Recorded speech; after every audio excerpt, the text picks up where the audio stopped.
It gives me great pleasure to introduce a very special man. DeWayne McCulley comes to us from Rochester, New York, and it's so great to say he is not a diabetic. He is an ex-diabetic.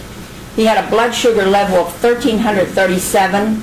He was in a coma, and God was merciful. God was good. He also had a wonderful mother and a wonderful daughter who helped to bring him to where he is today. And he has written this marvelous book and has the DVD here that gives his story and gives you the blueprint of what to do to relieve yourself of diabetes. And we are epidemic level now with diabetes. And being an engineer, and also a Penn Stater at that, DeWayne was able to figure out what the real blueprint was for diabetes, which not too many people know. But he was given that wisdom, I believe, and today he is going to tell us how he beat this incredible illness. And I am delighted to introduce to you DeWayne McCulley. Welcome.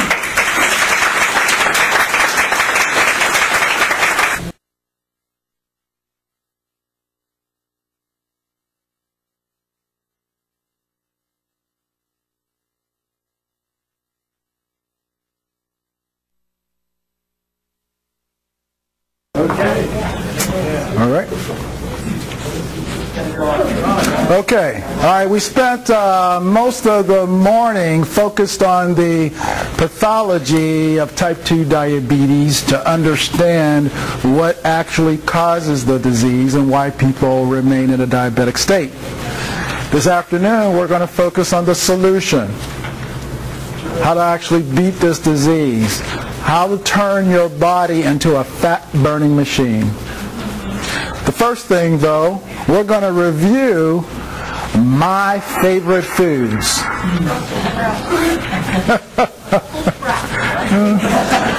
Well, actually, this is before the Brussels sprouts. This is before I got the knowledge.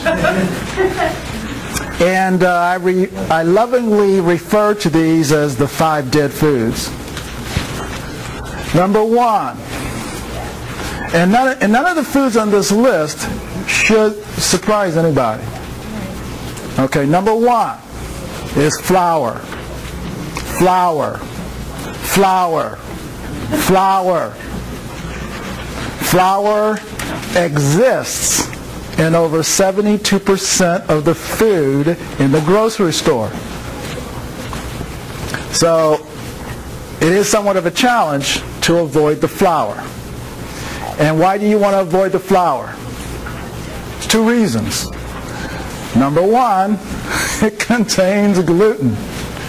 And number 2, it behaves and metabolizes in your body as sugar. Starches are the same thing. It metabolizes in your body as sugar. And those are some of my favorite foods. The rice. Oh, I used to love the white rice with the butter on top. And the mashed potatoes and the bread. Loved all those foods.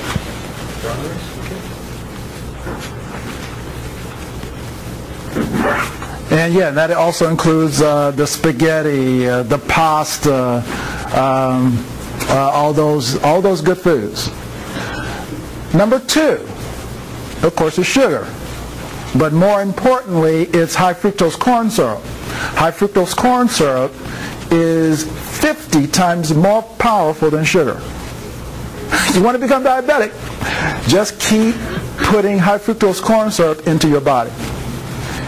I believe it was in 1952 when the government discovered that high fructose corn syrup causes diabetes in cows. So they stopped feeding the high fructose corn syrup to the cows. Where did the high fructose corn syrup go? Right. They started putting it in the food. So if you were able to track the content of food starting in, let's say, the late 1950s, especially in the 70s, you'll see that the amount of high fructose corn syrup increased dramatically. over the next 2 decades. And once we hit the 1990s, we were all hooked on high fructose corn syrup. But if you think about the name, it's ingenious, isn't it? Think about it. Fructose. Okay, that's a sugar in fruit. Sounds safe. Corn. Oh, that's a vegetable. So the name doesn't sound like it's going to hurt you. The high fructose corn syrup will make you diabetic very, very quickly. Number 3, dead food.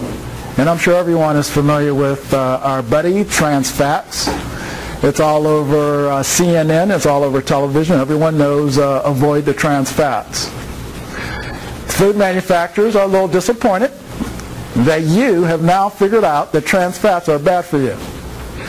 And even the government is now saying we're going to outlaw trans fats, or at least we're going to label them so that if you look at a particular food, if it says 0 trans fats, then you know it doesn't have trans fats, right?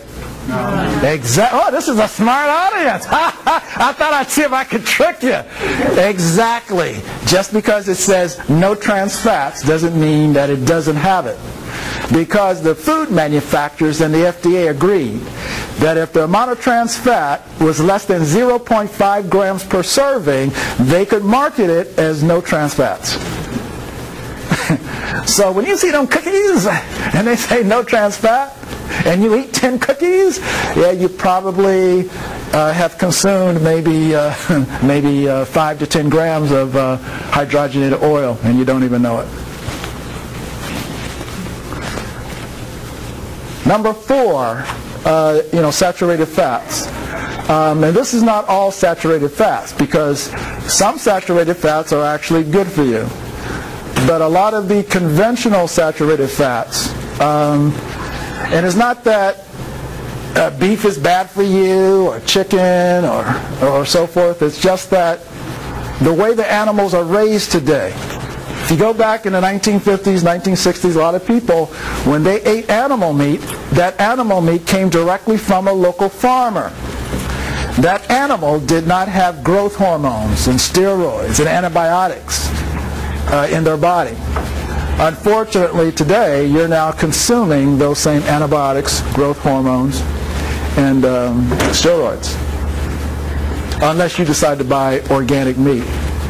Now, I'm not a vegetarian. I got to have my meat, but I just try to buy something that's a little cleaner animal. And of course, number 5, drugs. Over-the-counter drugs, prescription drugs, recreational drugs, not good for the body.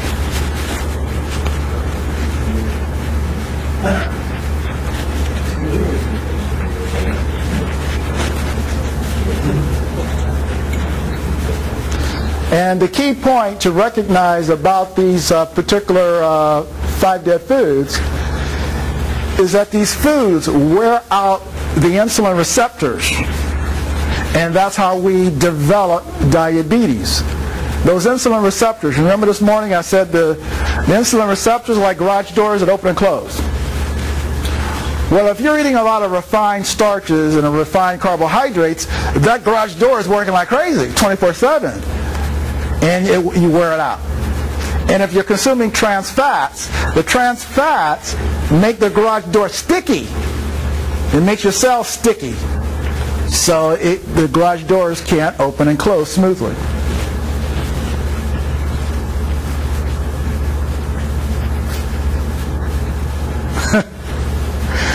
Yeah. Again, these are some of my favorite food combinations.